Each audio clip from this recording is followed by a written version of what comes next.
What's brown and sounds like a parrot? I don't know what. A ferret!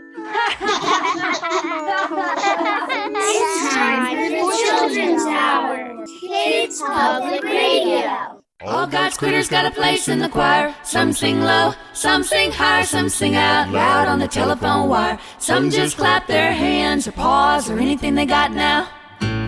All God's critters got a place in the choir. Some sing low, some sing high, some sing out loud on the telephone wire. Some just clap their hands or paws or anything they got.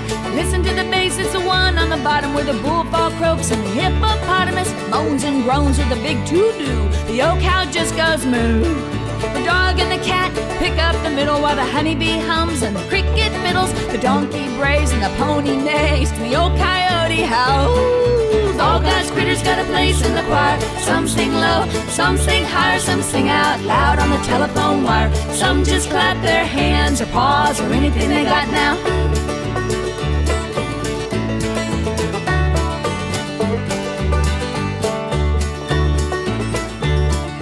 Listen to the top where the little birds sing on the melody, with the high notes ringing, the hoot owl hollers over everything, and the jaybird disagrees.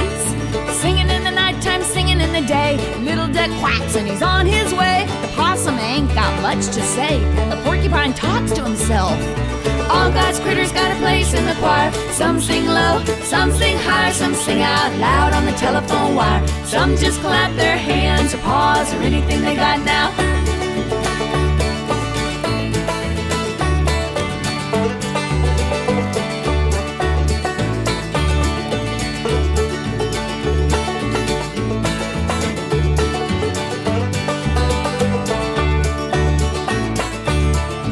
Simple song living sung everywhere by the ox and the fox and the grizzly bear, grumpy alligator and the hawks above, sly raccoon and the turtle dove. All God's critters got a place in the choir. Some sing low, some sing higher, some sing out loud on the telephone wire. Some just clap their hands or paws or anything they got. All God's critters got a place in the choir. Some sing low, some sing higher, some sing out loud on the telephone wire. Some just clap their hands or paws or anything they got. All God's critters got a place in the choir. Some sing low, some sing higher, some sing out loud on the telephone wire. Some just clap their hands or paws or anything they got now.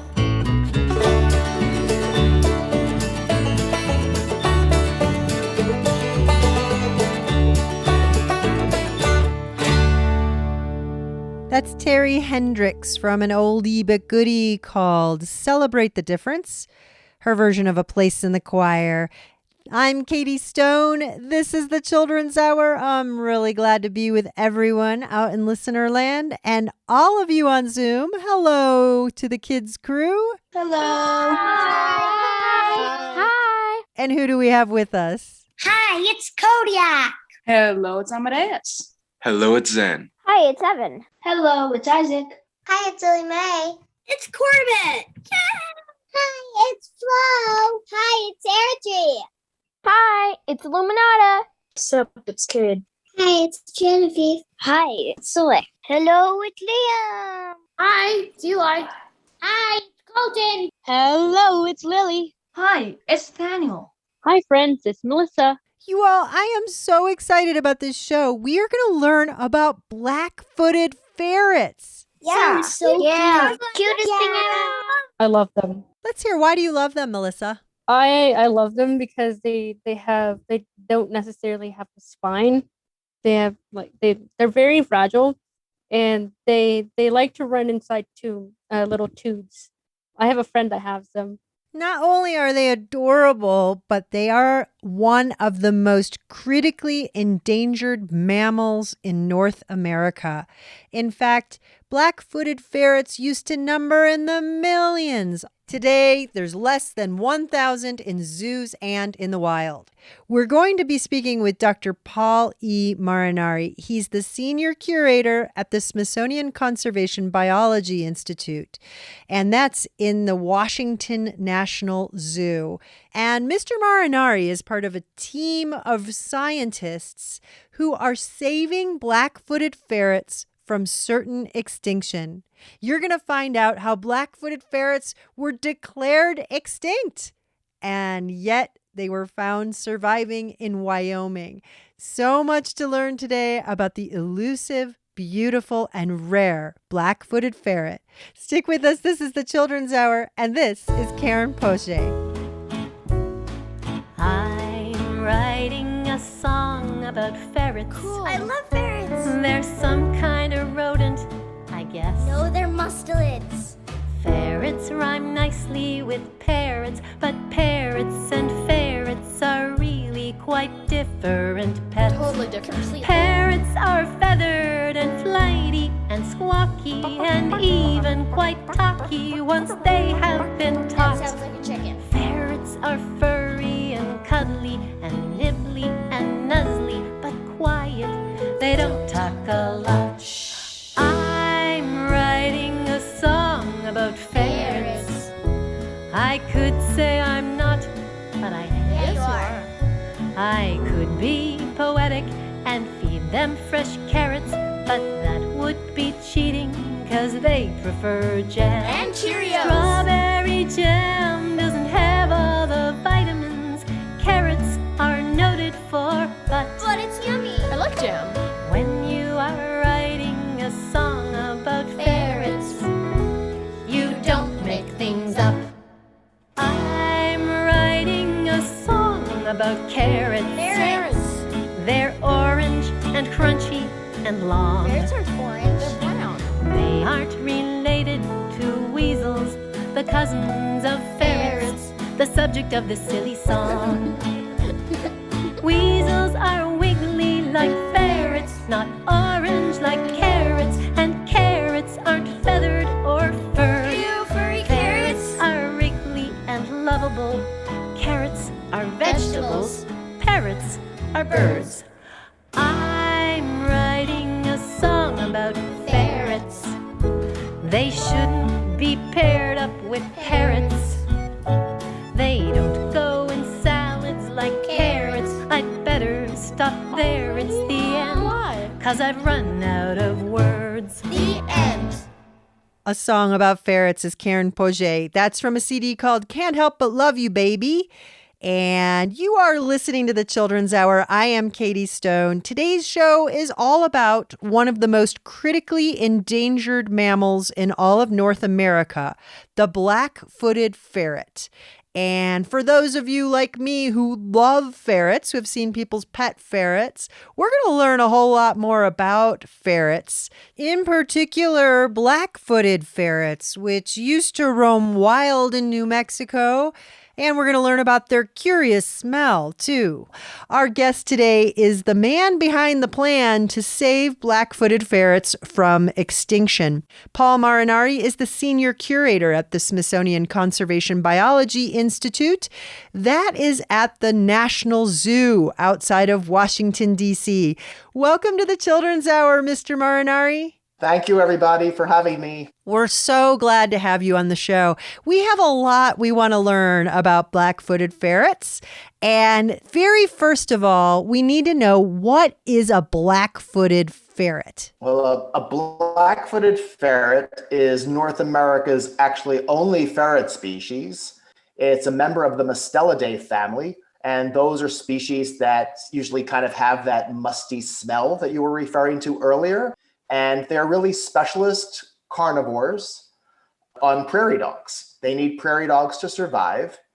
And they're also considered to be more active at night, which makes them a more nocturnal species. So a solitary nocturnal carnivore that lives in the North American prairie.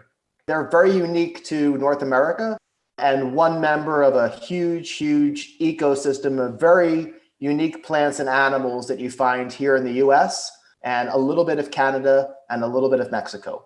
Are they related to the pet ferrets that we were hearing Melissa talk about earlier? They definitely are. There's actually only 3 ferret species in the entire world. There's the North America's black-footed ferret, which is highly endangered. The European polecat is the species Melissa was referring to, and that's the animal or the species that was domesticated thousands of years ago that you see in pet stores. And then the closest living relative to our black-footed ferret is the Siberian polecat. And that species is found in parts of China and Russia. Are the other two species of ferrets worldwide endangered like the black-footed ferret? So black-footed ferrets are endangered because of loss of habitat. They are a specialist, and they require prairie dogs and prairie dog colonies for their survival. So those colonies have been greatly reduced. We only have about 2% of the historic prairie dog populations left in North America. It really ties in. If you lose your food base and your habitat where you live, you can't survive. And that prairie dog habitat has been lost for a number of different reasons, but the primary reason is the introduction of a disease called sylvatic plague that wipes out prairie dogs. It's a bacterial disease. It wipes out prairie dogs and black-footed ferrets, and it's one of our biggest obstacles we deal with in management of the species. Wow, there's only 2% of the prairie dogs left. I mean, here in New Mexico, it just seems like there's millions and millions of prairie dogs everywhere. There used to be billions and billions of prairie dogs, so now we're left with millions of prairie dogs. The black-footed ferret historic range used to be all across the Great Plains in 12 states here in the US, from New Mexico and Arizona and a little bit of northern Mexico, all the way up to Montana and Wyoming and Colorado and Kansas and Texas. So the range was quite large, and basically that range had shrunk down, and you ended up with small islands where black-footed ferrets could persist. Unfortunately, that makes them at greater risk to different events and inbreeding and disease. So we're very lucky that the black-footed ferret isn't extinct. I read that black-footed ferrets were down to just 7 families of black-footed ferrets left. Is that true? That's not entirely true. We were down to 18 individuals. That's how low the population went. And we believe of those 18 individuals, 7 of them had unique genetic material. So we say that we have 7 founders, but we were very lucky to rediscover the species, and that happened 40 years ago. It was actually a ranch dog named Shep. He actually discovered the species. Very, very lucky. How did that happen? That's a great story. So it was on a ranch in Wyoming, and Shep was outside, and his owners heard him scuffling with an animal. They went out and saw this dead carcass. The rancher tossed it into a brush pile, and the next morning his wife actually went and looked for it. She found it, brought it to a local taxidermist, and a taxidermist is somebody who stuffs dead animals. And that taxidermist identified it as one of the most endangered species on the planet, the black-footed ferret. And that's what started all of our conservation work with the species. We're talking with Paul Marinari. He is the Senior Curator at the Center for Species Survival at the Smithsonian Conservation Biology Institute. We'll be right back with more.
baby prairie dog and I don't wanna share it. But sound underground hunting methods have merit. Dig to the prairie dog lair and scare it. When we catch them unaware with flair, we impair it. All these skills my baby ferrets will inherit.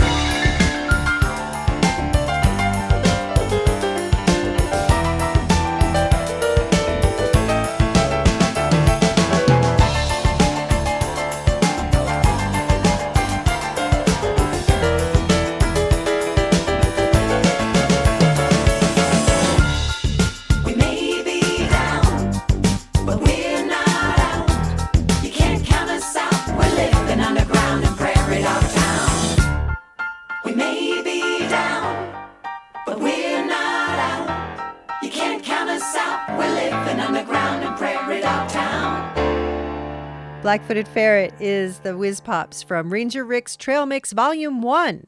Right here on the Children's Hour, we are learning about black-footed ferrets. And we've got Paul Marinari, who is working on the restoration plan for saving black-footed ferrets from extinction. The kids have more questions for you. Genevieve, go ahead. What do black-footed ferrets eat? Black-footed ferrets primarily eat prairie dogs. And prairie dogs are a rodent that's found on the North American prairie. That makes up about 90% of their diet.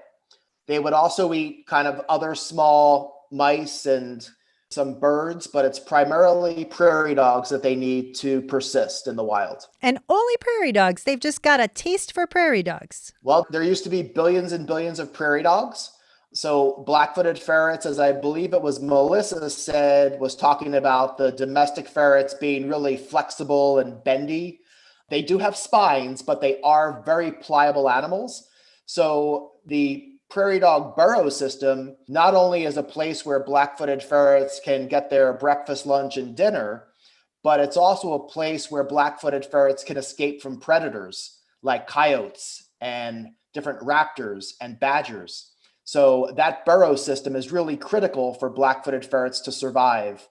It's also below ground is kind of a constant temperature. So black-footed ferrets don't hibernate, so they're active year-round, either in the heat of Arizona and New Mexico or the winters in Montana and Canada. So they evolved to be a specialist on those prairie dogs, yeah. We're learning about black-footed ferrets today with Paul Marinari, who's the Senior Curator at the Smithsonian Conservation Biology Institute and part of the team rescuing black-footed ferrets from certain extinction. There's a lot more coming up right here on the Children's Hour. Well,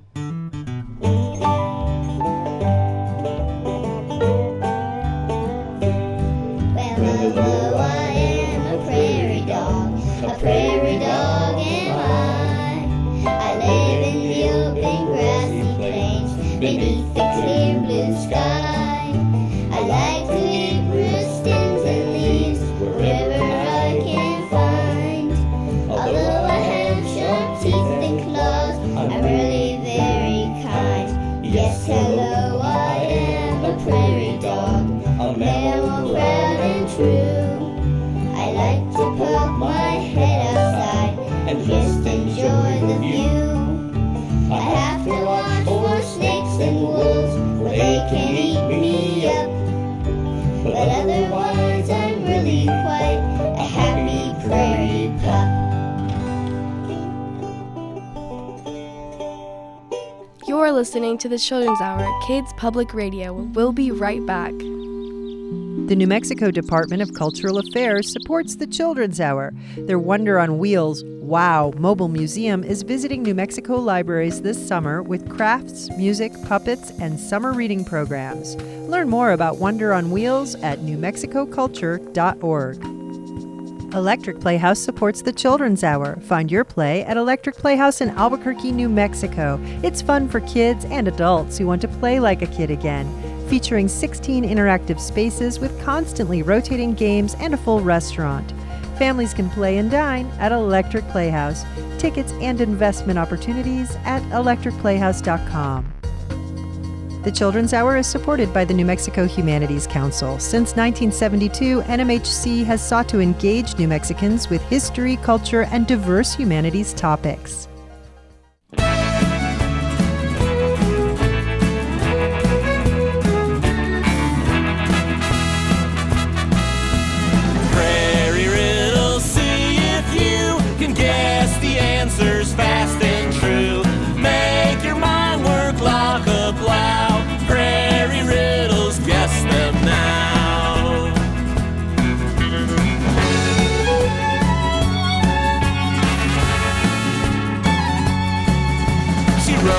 so fast and jump so high. With two straight horns and big brown eyes.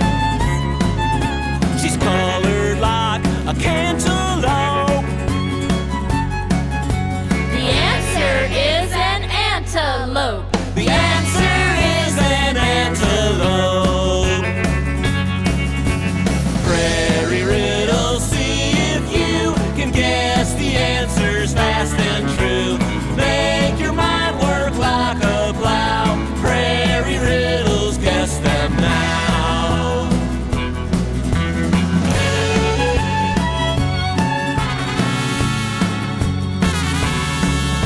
He lives in holes with all his buddies.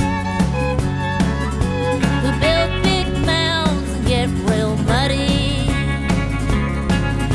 He'll dig right through that hairy log.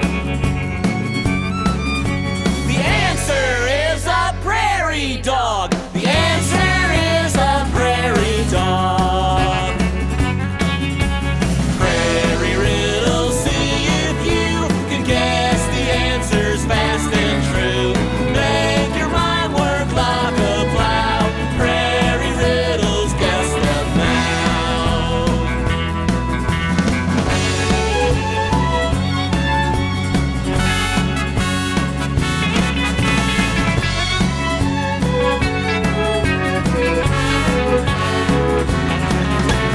Sue would use her golden feathers. In ceremonies for good weather. When she flies, she looks so regal. The answer is a golden eagle. The answer is a golden eagle. Prairie riddles, see if you can guess the answers fast and true. Make your mind work like a plow. Prairie riddles, guess them now.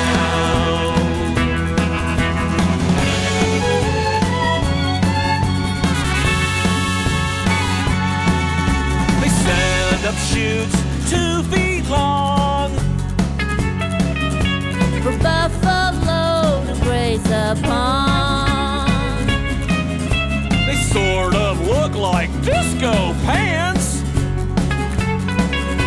The answer is prairie plants. The answer is prairie plants.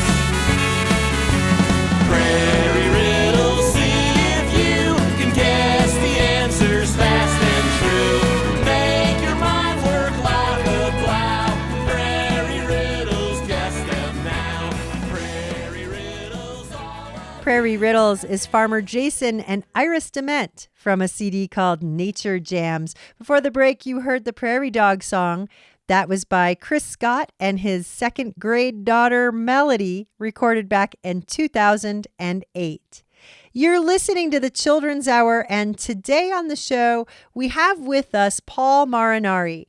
He's the Senior Curator at Smithsonian Conservation Biology Institute, and he is the man who helped devise the plan to ensure that black-footed ferrets do not become extinct. We have a lot more questions for you from the kids. Let's go to Airdrie. How many babies does Blackfoot ferrets usually have? I oversee part of our breeding population, and typically a female black-footed ferret can give birth to an average of 3 kits per year. We have seen females give birth anywhere from 1 kit up to 10 kits. That's pretty rare, but the average is between 3 and 4, and we see the same thing of black-footed ferrets in the wild. The ferrets' moms are really, really, really good moms, and they actually can accept kits from other litters. And we often use as a management tool what we call fostering. So we can mix and match and add kits from other females to a litter. We keep track of who the actual parents are because that's important as we manage the population. But it just gives us a little bit more flexibility in mixing and matching animals, especially when we decide which animals go out for reintroduction. Around how long are black-footed ferrets' lifespans? Black-footed ferrets usually live in the wild between 2 and 3 years of age. And in our managed setting at various zoos, we have had ferrets live to be 8 or 9 years of age. We tend to only keep the 1 to 5-year-olds as part of our breeding programs. And then the older animals are often sent out as educational ambassadors to various zoos throughout the country. Are black-footed ferrets like domestic ferrets in that you can handle them and put them on your neck and they're super cute? Or are they bitey? They are pretty bitey. We intentionally don't handle or try in any way to domesticate black-footed ferrets because any black-footed ferret born in our breeding program has the potential to be returned to the wild. So we want them to do what ferrets do, which is be a specialized carnivore. When kits are very young, we do pick them up to shift them away from mom. About at age 50 days of age is when they kind of realize that they're black-footed ferrets and they don't want to have anything to do with us. Why do black-footed ferrets have black feet? That is a really good question, Soleil, and one that we really aren't completely sure about.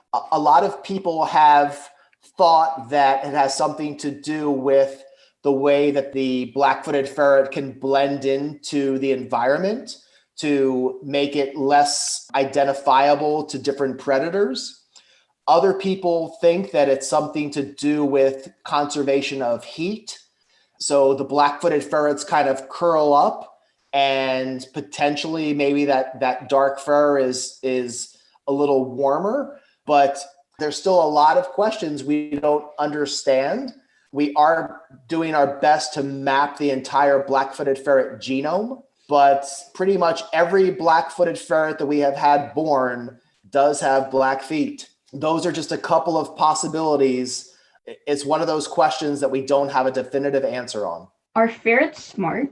Well, ferrets are as smart as they need to be. We have released animals that have been born in various zoos back to the wild, and they are pretty quick to adapt and survive back on the prairie.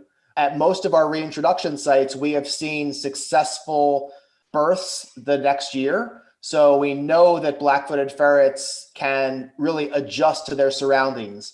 And it's not so much that they're smart, it's that they are designed and have evolved to do what the species does. The fact that they still exist and the fact that all the kids on the program today have never lived in a world without black-footed ferrets in the wild, to really have that piece of the prairie puzzle around for future generations to enjoy. You talked about them being a part of a greater ecosystem or a puzzle, like you said. What part of the puzzle do they fit in? I think that a lot of it has to do with the predator-prey cycle.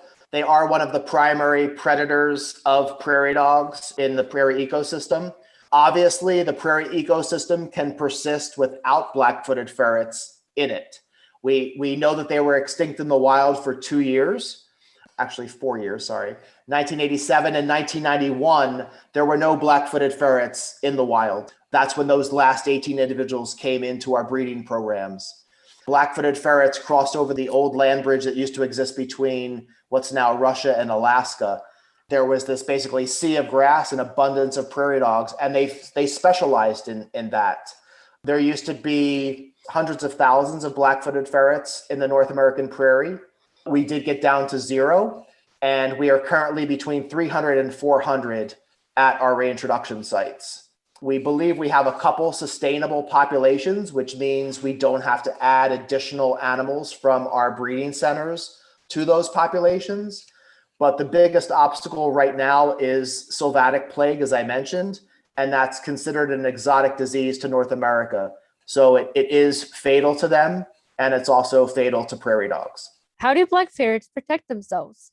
So black-footed ferrets protect themselves primarily going down and escaping in that burrow system. They basically have some predators that they have to deal with, like coyotes and badgers and raptors. So it's really a very quick reaction time and being flexible, like you had said, that they can really kind of dive into those burrows and really turn around in those burrows. And we're talking a prairie dog burrow like about yay big. So like 4 inches across. Exactly, yeah. They have really big canines, and those are primarily used to go and suffocate prairie dogs. And then they consume about 1 prairie dog every 3 days. What an awful way to go if you're a prairie dog. We're talking with Paul Marinari. He's the Senior Curator for the Center for Species Survival at the Smithsonian Conservation Biology Institute at the National Zoological Park. You're listening to the Children's Hour. We'll be right back. Rounded and cute, they leap among the rocks like long furry noodles wearing short black socks. They have beady little eyes and masks upon their faces. Their noses and their whiskers are for underground spaces. But their prairie homes are ruined cause we didn't have a clue. So now we only see them in the zoo. Bring back the black-footed ferrets. Bring them back, bring them back. We need to make them feel at home now in their Oklahoma habitat. Bring back the black-footed ferret. We brought them back from the brink. Now bring them back to Oklahoma. Don't ever let them go extinct. They were the ninjas of the prairie, sneaking through the night, sneaking up on prairie dogs to grab a tasty bite. But the prairie dogs were poisoned, their numbers went down. It's getting pretty rare to find a prairie dog's town. That's why we nearly lost the ferrets, and that's just wrong. So now you know the reason for our song. Bring back the black-footed ferrets. Bring them back, bring them back. We need to make them feel at home now in their Oklahoma habitat. Bring back the black-footed ferret. We brought him back from the brink. Now bring him back to Oklahoma. Don't ever let him go extinct. Only 18 ferrets were left alive. Captive breeding is letting them thrive. Anyone could help them, you or me. Go to blackfootedferret.org. Blackfootedferret.org. Bring back the black-footed ferrets. Bring them back, bring them back. We need to make them feel at home now in their Oklahoma habitat. Bring back the black-footed ferret. We brought him back from the brink. Now bring him back to Oklahoma. Don't ever let him go extinct. Yeah, bring him back to Oklahoma. Don't ever let him go extinct. That was Monty Harper and the Richmond Elementary 4th grade class from 2013. Bring back the black-footed ferret. You're listening to the Children's Hour, and we're talking black-footed ferrets today with a man who knows so much about them.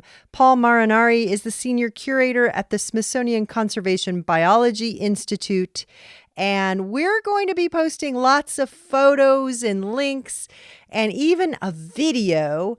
Just go to childrenshour.org and look for the episode called Black-Footed Ferrets. The program to save black-footed ferrets includes cloning. Can you talk about that? We're doing a lot of things with black-footed ferrets to save them from extinction. We obviously brought in the 18 last known black-footed ferrets to start a breeding program in 1985 to 1987. Through natural breeding, where we pair a male black-footed ferret with a female black-footed ferret, we have produced over 10,000 kits. We have produced over 150 kits via assisted reproductive technique of artificial insemination. And our main goal is to try and capture as much of the genetic diversity that we have left in this population. It's considered a closed population. For genetic management, it means that there are no other populations of black-footed ferrets that we know of in the world that are genetically different than what we started with the Wyoming population. There was a population of ferrets that was found in South Dakota in the mid 1960s. That population was studied, but went locally extinct. Some were brought in for a breeding program. None of those animals survived. The last one in captivity died in 1979, and all of the wild population went extinct. So we only have the Wyoming population left. Not all of those animals that were brought in from Wyoming went on to successfully reproduce. So their lineage ended. One of those animals whose lineage ended, her name was Willa. She produced one kit who never produced anything, and then he died. So Willa died in 1988. Some of her cells were sent to the frozen zoo in San Diego. Another one of those early animals that came into the breeding program was named Scarface. And Scarface was a really, really good breeder. He has lots of kits, and he is well represented in our current breeding population. We collected biomaterials, as we call them, from Scarface, and that was frozen and went to the cryorepository at the Smithsonian. And in 2010, we resurrected Scarface by artificial insemination. And those kits were very, very genetically valuable. Now we go back to Willa in San Diego. Those cells from Willa were the cells that were used for cloning. We successfully produced one surviving clone. And you may have seen her in the paper. Her name is Elizabeth Ann, but she is, in the pedigree, her mother and her father are Willa. She's a duplicate of Willa. So that's all research right now. We're not incorporating any cloned animals into our overall managed breeding population. None of the cloned individuals will be going out to reintroduction sites. But our overall goal is that at some point in time, we can incorporate the genes of Willa, which through our genetic assessment are very, very unique and specific, just like we did with Scarface, into the population. Basically turns back the clock several years genetically. Is it ethical to clone black-footed ferrets? That was actually reviewed, and we actually had scientists do a whole investigation on whether, not only if we have the ability to do something, should we do that? And as a collective group, it was decided that we would proceed with that research, and that was all under the permit process of the U.S. Fish and Wildlife Service, which owns all black-footed ferrets. So everything we do with the ferret goes through review process. The similar things have been asked, is it ethical for us in the zoo community to feed black-footed ferrets live prey? Our goal is to produce the best possible ferret we can to survive in the wild. And we have found that by giving them live prey helps with their ultimate survival. We're talking black-footed ferrets with Paul Marinari. He is the Senior Curator at the Smithsonian Conservation Biology Institute and helping save black-footed ferrets from extinction. You're listening to the Children's Hour, Kids Public Radio. We'll be right back. United Way of North Central New Mexico supports the Children's Hour. Outpost Performance Space in Albuquerque, New Mexico is a proud supporter of the Children's Hour. The Children's Hour is supported in part by an award from New Mexico Arts, a division of the New Mexico Department of Cultural Affairs, and the National Endowment for the Arts. Support for the Children's Hour is also provided by the City of Albuquerque's Cultural Services Department and the Urban Enhancement Trust Fund. Token Ibis is a supporter of the Children's Hour. At Token Ibis, they know that philanthropy doesn't need more money, it needs more people. Users can direct Token Ibis money towards their favorite New Mexico nonprofits. Learn more and sign up at tokenibis.org. 1, 2, 1, 2, 1, 2, 3, 4.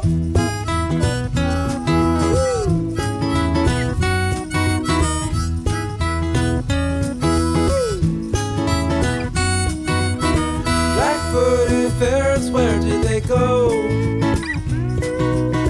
Once thought to roam around Colorado. Could they be all the way gone?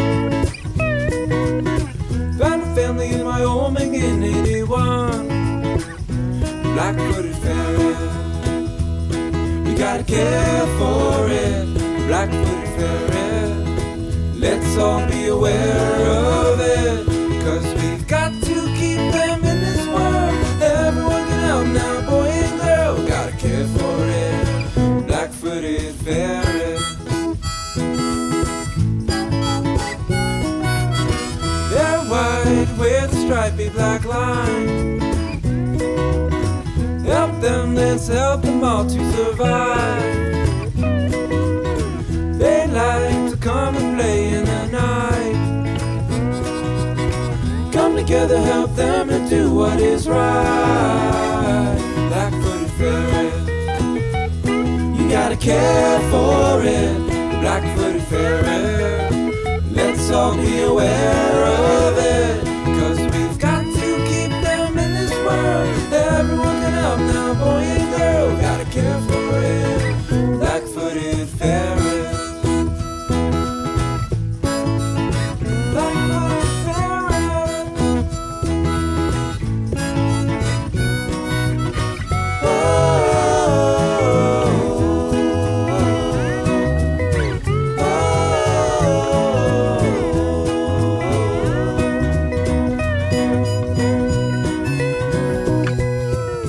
let's try to make the black ferret smile. Only 600 left of them in the wild. They've lost the prairie that they call home. You can help them keep safe, no, they're not alone. Black-footed ferret, you gotta care for it. Black-footed ferret, let's all be aware of it, 'cause we've got to keep them in this world. Everyone can help now, boy and girl, we gotta care for it.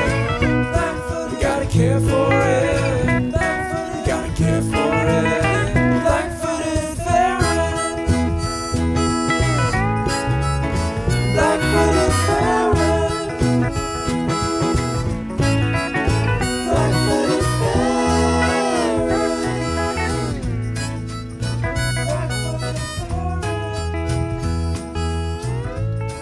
That was Mr. T and friends singing about the topic of the day, black-footed ferrets. And over the break, you heard Poddington Bear. Today, we're learning about black-footed ferrets because they're one of the most critically endangered species of all. And our guest is trying to save them from extinction.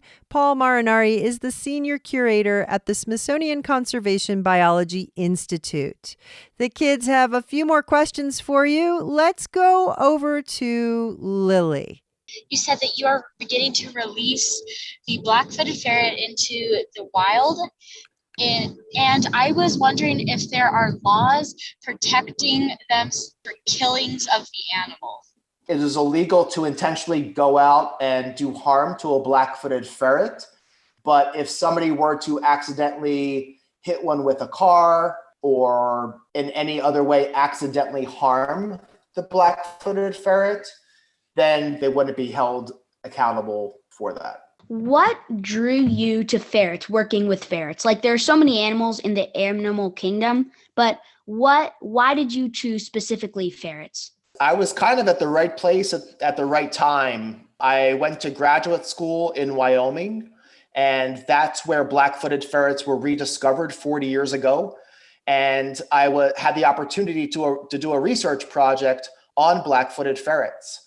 I then had numerous jobs in different federal agencies and made really a conscious decision to focus and really try and become one of the world's experts on black-footed ferrets.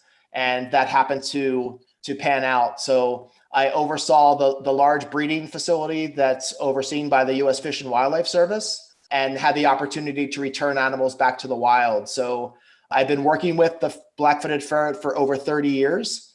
It was really the sea slug that kind of inspired me to be a biologist when I was in third grade, because I did a report on sea slugs and I thought that was really cool. So everybody has kind of their own path to where they are. And really, I just found ferrets very interesting and decided to really put all my effort into trying to save that species for the most part. Is there anything that we can do to help? That's a great question. I think just by having this conversation and learning about black-footed ferrets is a great way to help. Also, I recommend going to your local zoo or aquarium or nature center, sharing this information with your fellow classmates about prairie animals. And it doesn't just have to be black-footed ferrets. It could be any animal or plant that's in trouble. Talking with your parents, and if you have an apartment or a house or a townhouse or wherever you live, there are things that you can do to help local wildlife. I think those are some of the best things you can do. And then when you get a little older, you can go to school and then you can start studying black-footed ferrets and being experts in the field. Our guest has been Paul Marinari. He is the Senior Curator at the Smithsonian Conservation Biology Institute, and he is saving black-footed ferrets. Thank you so much for being with us on the Children's Hour. Thank you all very much. Thank you. Bye. There's a lot more to learn about black-footed ferrets. We've got links posted at childrenshour.org. Stay tuned. We've got the Extinction Diaries coming up with a recap on the cloned black-footed ferret. This is the Children's Hour. If the jungle was your playground and the forest was your home, and the meadows and the mountains were where you loved to roam, if you woke up in the morning and all of this were gone, how would you feel? If your friends were all around you and your neighbors were there too, every member of your family was living close to you. If you woke up in the morning all alone and in a zoo, how would you feel? How would you feel? Danger, danger, animals in danger from the big to the small. We stand or fall together, 'cause this world needs us all.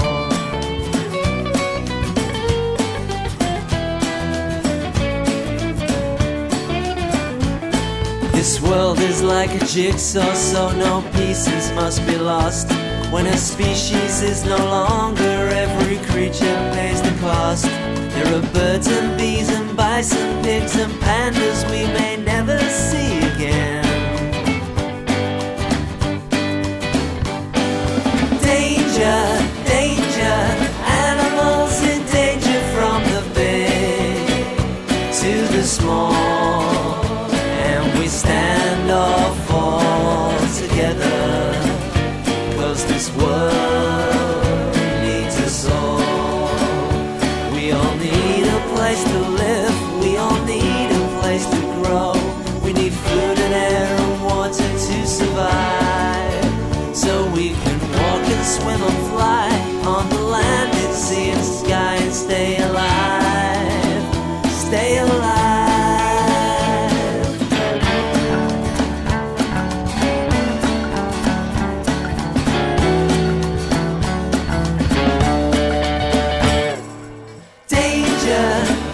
Animals in danger from the big to the small, and we stand or fall together, 'cause this world needs us all. Danger, danger, animals in danger from the big to the small, and we stand or fall together, 'cause this world needs us all.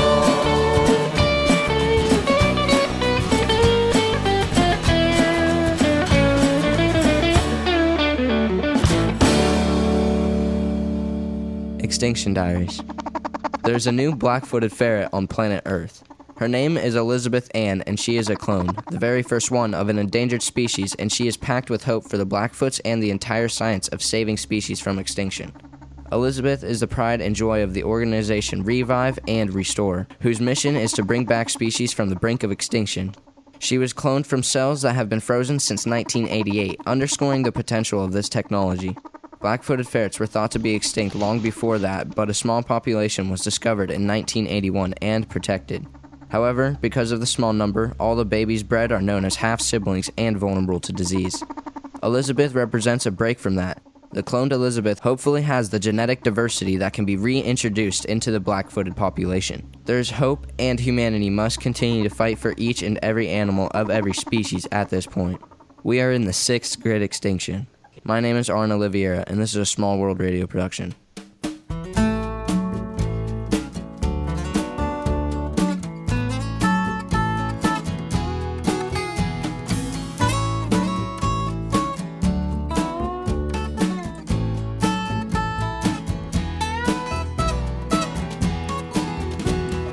Out on the prairie in those wide open spaces, sometimes I see those tiny little faces back on your heels and head in the air, barking no warning, I better beware.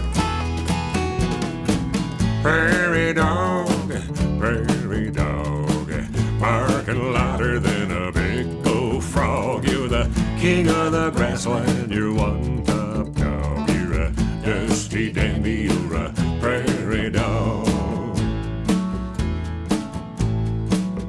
When you're dirty and you're dry and it's hard to cope, you take a bath in the dust, you don't use no soap.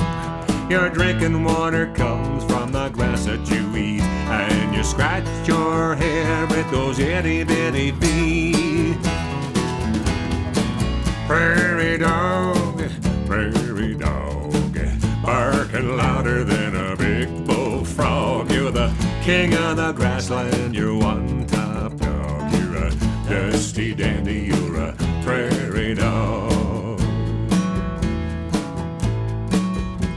Your town is where life abounds, with the black-footed ferret and the bobcat around.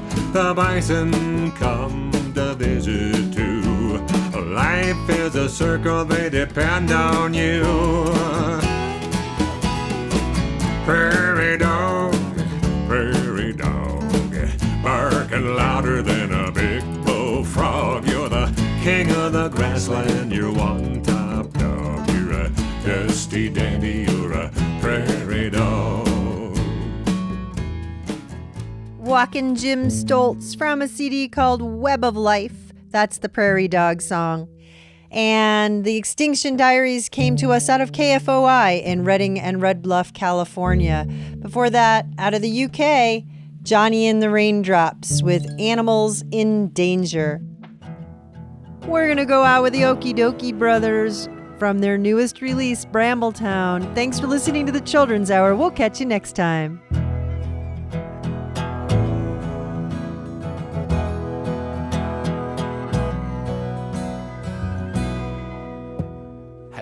Ever heard the way that the trees talk to one another through the soil and the breeze? Have you felt the light under the ground, weaving the earth to life all around? Rain grows the grass, grass feeds the herd feeds the plant, and the plant feeds the bird drops the seeds grow the trees give the air that we breathe. You and I are just one part of one big life with one beating heart. 'Cause the life that's in you is the life that's in me, and the life in a bird is the life in a tree. And if we can believe in one thing that's true, it's the life that's in me is the life that's in you.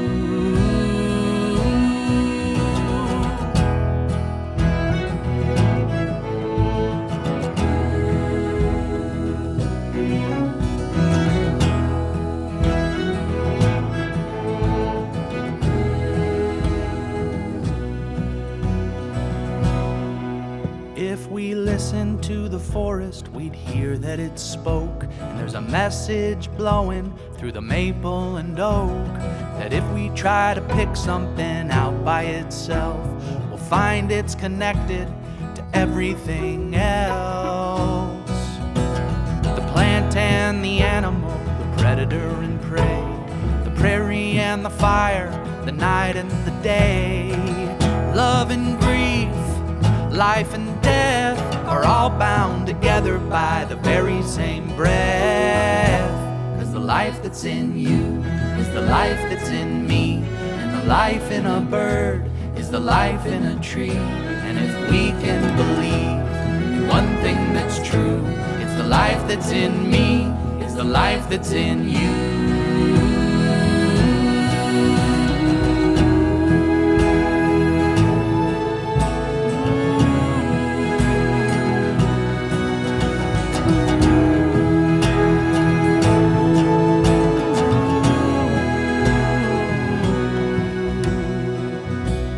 The life that's in you is the life that's in me, and the life in a bird is the life in a tree. And if we can believe in one thing that's true, it's the life that's in me is the life that's in you.